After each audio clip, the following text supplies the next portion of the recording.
There have been a series of fires in Inagua, about 6 since April, residents say, and they're concerned that a rogue may be on the loose. An Inagua resident told us the situation has the southern island on edge.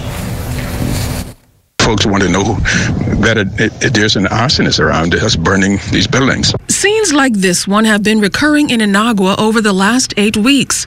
Residents report that a spate of early morning and late night fires have broken out, their frequency prompting them to raise the alarm. Inagua resident George Harris. Mostly wooden structures that burned down, and in some instances unoccupied unoccupied residents. And here in Inagua, but what became very alarming is over the last, I would say 10 days or so, there were 3 suspicious fires.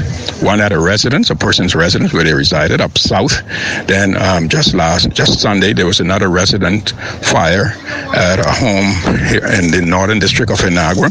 And then just a block away, 2 days ago, there was another fire early in the morning that burnt out a resident, an unoccupied building that was closed, but it is a native home, although that native is not residing in Inagua. Residents making their own observations reported that in one instance, a trail of some sort of flammable material was found leading to a home, but was fortunately discovered by residents conducting a check. Meantime, residents have timed the fires, noting that they're largely taking place at a time when everyone should be indoors. In the evening time, and no one should be on the street. You know, have fire, and then early morning, just around the 5 o'clock area. So that's a concern here in Great Inagua.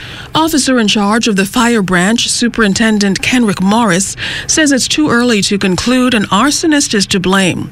A team of investigators from the capital is due in Inagua this week. Fortunately, there is a fire engine on the island, which was able to contain the fire to one of the buildings, though sadly 5 others were destroyed. That's why residents are considering giving the investigation some help.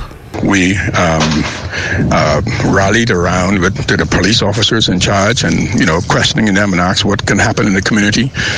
Matter of fact, there were talks of doing an award for folks who would have known anything or saw any suspicious activities surrounding these locations where the fire were. And that's the concern right now here in Great Inagua.